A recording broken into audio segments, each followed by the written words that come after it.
Hey, if you had a crystal ball to be able to figure out what 2026 or any future year, whenever you're listening to this, it's January, how do you best figure out your business strategy, business plan? You come up with one? Do you get aggressive? Well, to have a seasoned and experienced veteran who has had an exit tell you a little bit about what he does, I think it's worthwhile listening to. So Gerry Gadoury is on our show again. We definitely appreciate him stopping by. We're going to talk about the year that was 2025, how he looks at 2026, and of course, one of my favorite topics, AI. We're going to talk a little bit about how to think differently in terms of what this year, and it's a little bit different. 2026 is going to be different, and what we should be doing to get the best out of the entire business cycle that we can get. Dennis is on the podcast. He had to run, so that's why I'm doing the intro solo. But listen, let's take a listen to this particular podcast. WFH with two guys. Now here's Benny and Dennis. Dennis is, without a doubt, it was an interesting year, right? Yeah. 2025 was, I can say that a lot of things happened and none of them I predicted. I would classify it as just the weird year. It was just a lot of weird, unusual circumstances, and it created worry and confusion, and I'd never experienced anything like it, to be honest. Yeah. And But I've been through recessions and unemployment and all that other stuff. This one was just, it's almost like we're in felt different. quicksand. It's like Yeah. we're stuck in molasses and couldn't move.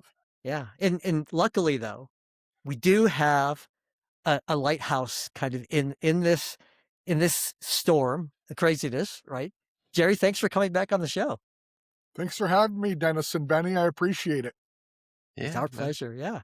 Well, let's talk about 2025. Yeah, we're here in the new year now. We a lot of times we have a tendency to kind of in the new year we just kind of wash away everything, because everything was accumulated last year. Now we're starting over. But let's kind of you know let's kind of talk a little bit about you know us as business owners and how we look forward to the future about what's our best moves today. And just before we start recording about this, we all have a little bit of gray in the temples, and we've been around for a little bit. And for some of the younger business owners and drivers out there, you guys, this may be a first for you. For some of the really young ones, for some of the maybe they'll mid-season veterans, you've seen a couple of these. But for us who've seen this before, this isn't necessarily new. It's always different. Talk to us a little bit, Gerry, about what do you kind of think about this in kind of our approach? Yeah, well, I think I'd like to start the stage by talking a little bit about kind of the factors that made it an odd year. We had a Mm, a big okay. political change in the United States in the beginning of the Mhm. year. Uh-huh. Obviously, the early adoption of AI, very, very reminiscent of the late 1990s with the adoption of the internet as a whole. Right. We had a lot of question and confusion around the way the country and the world were going to go with all the geopolitical uncertainty. And it really manifested in something I've seen happen in recessions a lot. I'm not saying we were or are in one, but that's that when things are going well, business leaders make a decision and they move on it. When things are going poorly, they make a decision and they move on it.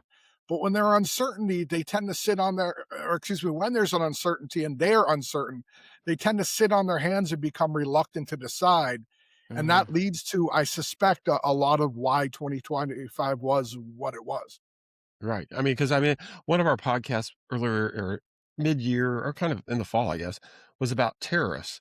And we got all kinds of response about that because, again, it was just, there's been terrorists forever, but you'd have thought Right. it was the first time it ever happened, and people were making decisions that they didn't even have to make. Because I had clients that were all worried about cost, and it's like, have you seen the cost increase come through? Well, no. Then it's like, you're making up problems that don't even exist. And then they sat there, and to your point, they didn't do anything, which is even worse. than raising prices or cutting staff or whatever you have to do to navigate through it.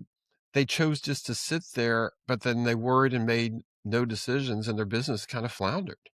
And the thing to remember, Dennis, that's critical in what you just said is when you don't make a decision, essentially what's happening is you're hitting the pause button on your business while the market as a whole moves forward. So making no decision is the worst. Right, Yeah. because the stock market's doing well, and that kind of thing, and I mean, we were talking before we jumped on, I mean, you look back at some companies that didn't make decisions. I was speaking to a guy the other day that used to work at Kodak, and I said, "Do they even exist anymore?" And for some younger listeners, you may not even know what Kodak is, but I mean, that was the biggest one of the biggest producers of film and all this stuff, and all your pictures were all printed on Kodak paper, and it's like today there's no Kodak, and the sad part is they had the technology to do all the stuff that we do today that Apple's doing. They chose not to do it. Yeah, they were afraid that digital photography would destroy their paper business. And while they Mm. were correct, they could have been in the digital photography movement. Xerox did the same thing in the 70s. They started the operating system, the mouse, the graphical user interface, and left it to Microsoft and Apple to carry that torch. And compare Apple and Microsoft to Xerox now. What do you see? Right. Yeah. Mhm. Yep. Yeah. And this applies to small businesses as well. I mean, because to your point, Jerry, the world keeps moving, and if you're making decisions and moving forward, when it does actually kick in, and if you've been doing those things, think of it as a race. You're further down the path. The other people are sitting back there 2 miles behind. You got a 2 mile advantage on them. You're going to be much more successful. And we've talked about KPIs in the past, and we've talked about strategies. You've got to use them. That's the sad part about it is that people are just sitting there not making decisions, and you've got a roadmap and a guide that you put together. Yes, there's some uncertainty, but you should be working those things. Yeah, and you took the optimistic approach, but let's be pessimistic. You make the wrong decision.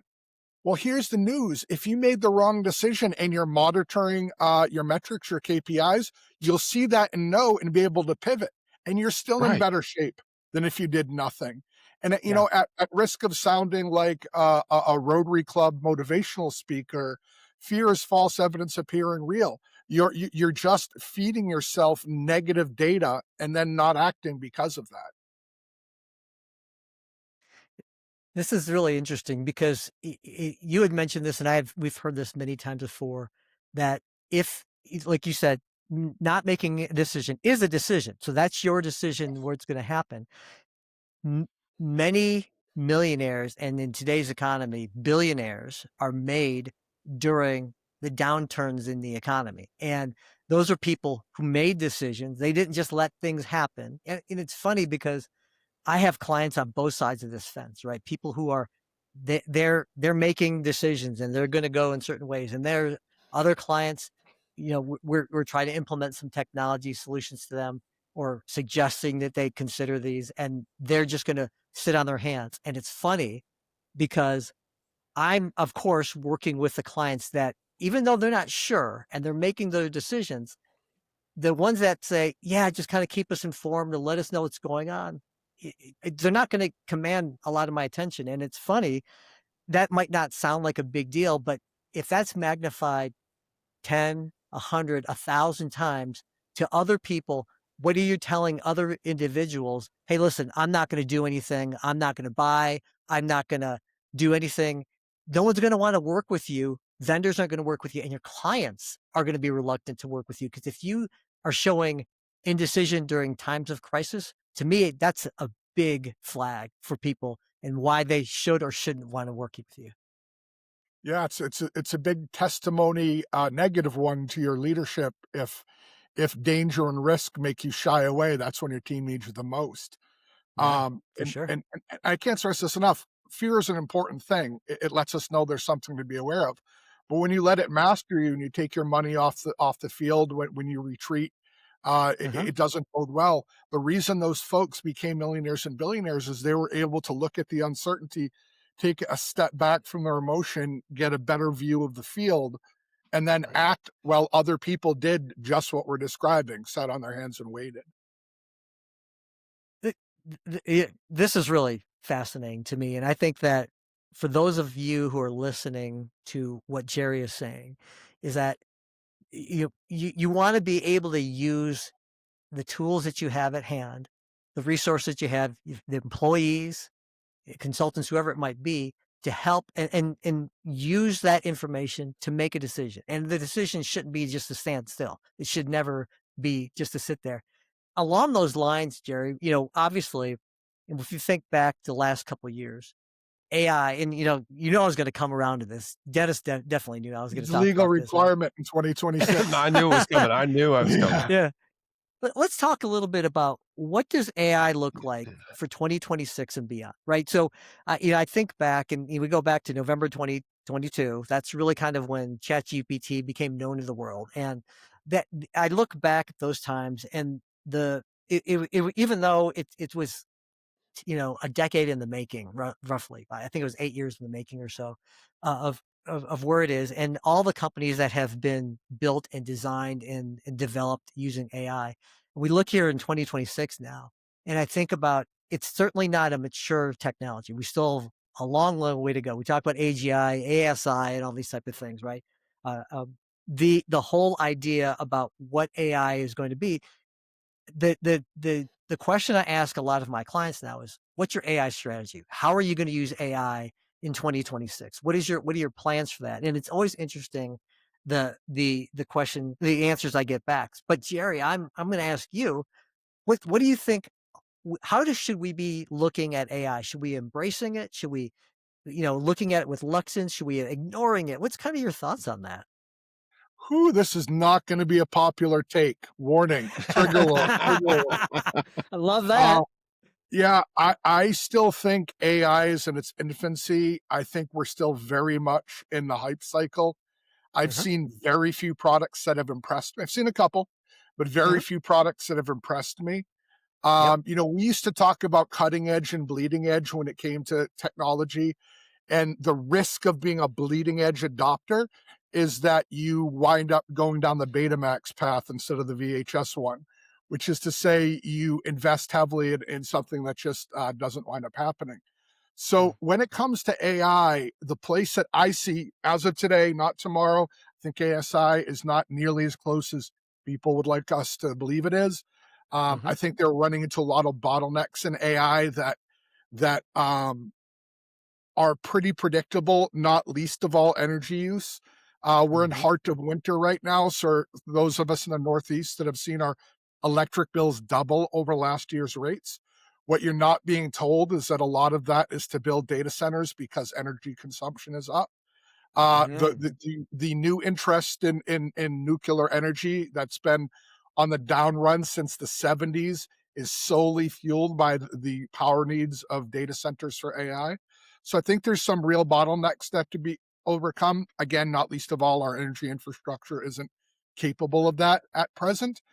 But just from a product perspective, stick to AI where AI is good now, which is to say automation, and for right now at least, stay away from customer facing stuff. I Mm. can smell out a ChatGPT author from about 300,000 paces. Um, I we've progressed past our 6 finger people with AI images, but you can Yeah. still tell not everybody looks like a Hollywood A-lister, folks. That's an Yeah. AI image.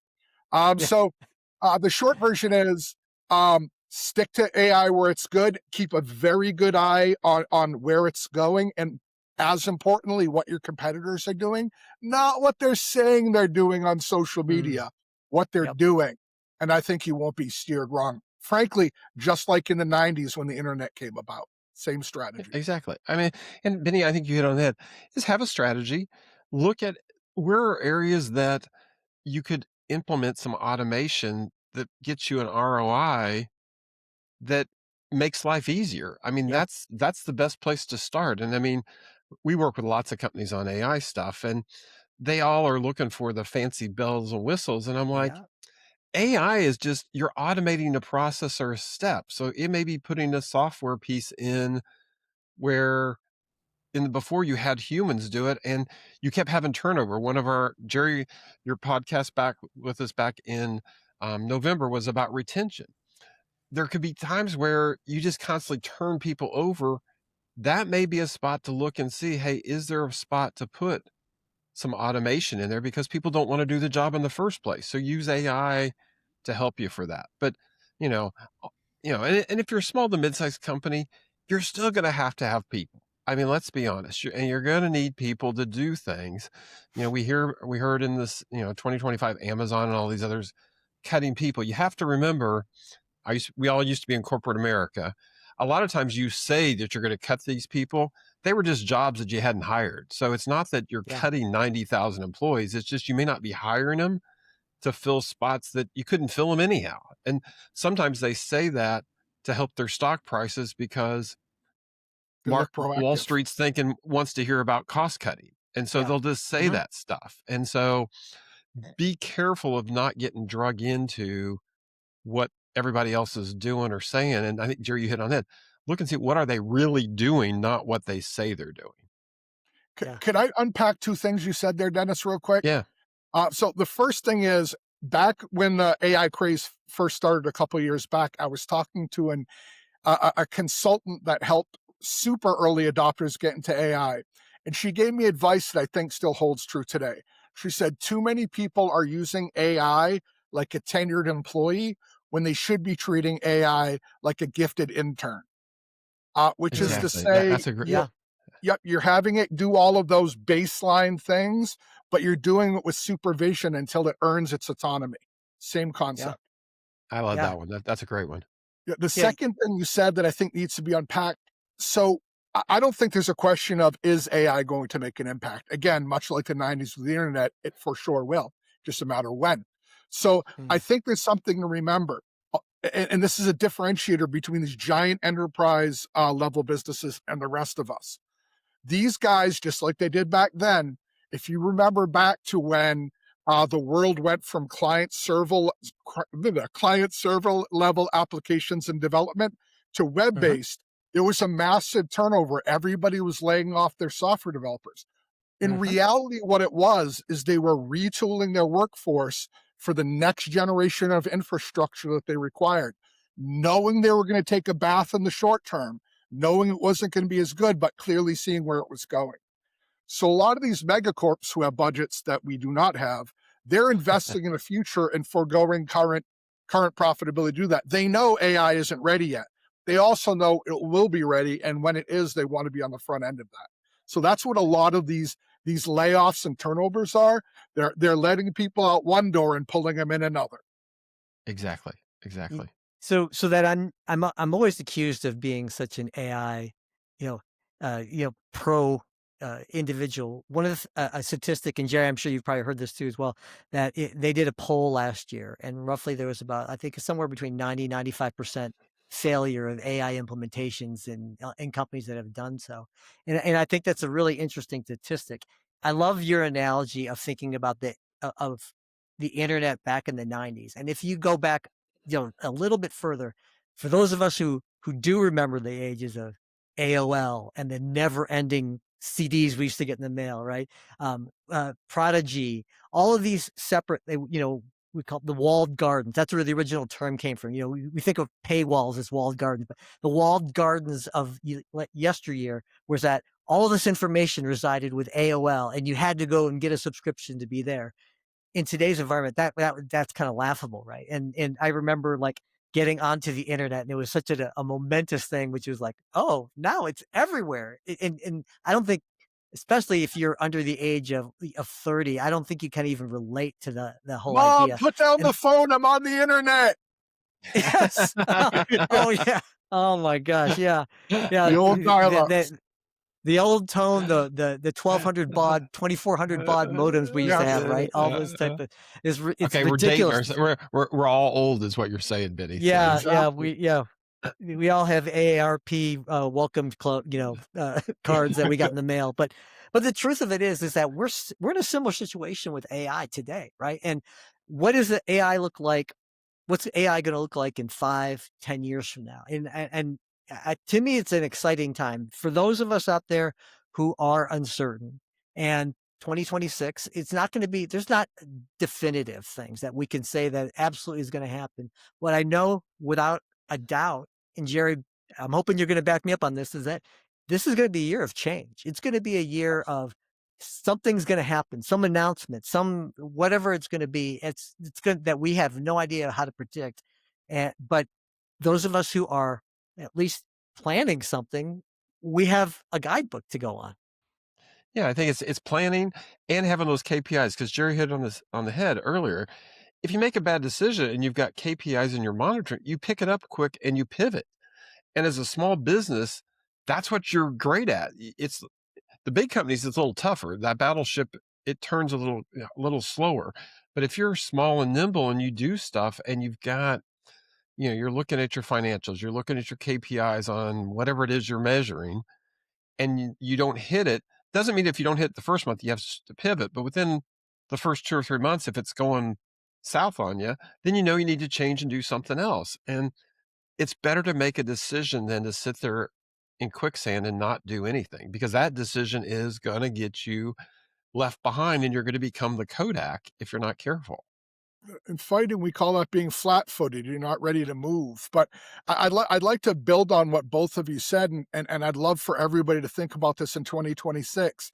Folks, we live in a world where everything is painted in extremes in a 24-hour news cycle. Mm. So what's happening now with AI, again, history doesn't repeat itself, but it often rhymes.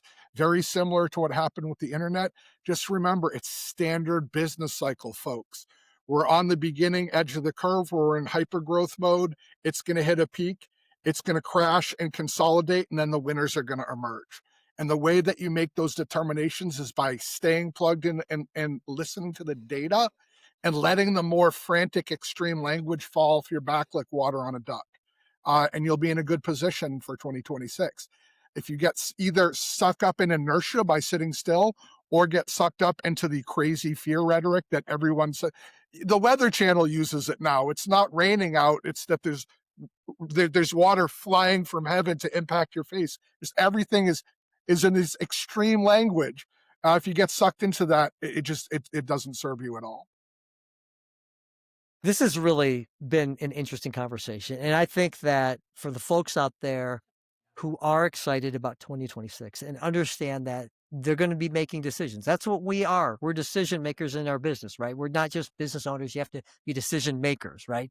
So what are some takeaways here? Maybe you can give us 2 or 3 takeaways, Gerry, that make sense in terms of what we should be doing for 2026. Absolutely. Now, real quick, whenever you're talking about a whole year, you're talking strategy, not tactics. I clearly don't Mm. have a crystal ball, or I just play Powerball instead of running a business. It'd be a lot easier. So there's 3 quick things I like to do at the beginning of every year. Number 1, I look back at last year and ask myself some questions. What did I do well? What could I have done better? What did I learn? That sort of a thing. Kind of an after-action report for the year. I use that data to combine with my second step, which is looking at what people I respect are saying about the upcoming year. What do Mm. they foresee this year to be? When I combine those 2 pieces of data, my own experiences in my own house with what people I respect are saying, then I do the third thing. And that's I create a loose framework plan for the year. If these things manifest in the way that I think that they will, this is my plan for Q1, Q2, Q3, Q4, with most of the focus on Q1. Q4 is solely the end point. I'm not going to Mm. pretend I know what's going to happen in Q4 objectively, but I know where I want it to be. So my level of detail decreases as I move forward. And then as I work my way through Q1, I do the same thing. I look back at Q1 and do what I just described, same exercise, and focus on Q2. And that's how I plan my year. And frankly, my friends, 2026 will be no different. But in 2027, it may be that my computer does that for me and tells me all about it. I don't know. There you go. We'll have to figure that one and we'll stay tuned. Gerry, Yeah. listen, this has been great. I know there are going to be some people who have some questions that may want to reach out to you and be able to, maybe you could help them out from their particular case. What's the best way for people to get a hold of you? I spend an embarrassing amount of time on LinkedIn. That's probably the easiest way. Or my website, redbeardsol.com, or my other website, destinationemployer.co. You can book time with me on either of those as well. Gerry, this has been, as usual, amazing discussion. Appreciate the time. This is, I hope some people take to heart what you said, and I think it's something that we all should be doing. So thanks again for stopping by. Thanks for having me, guys. All right.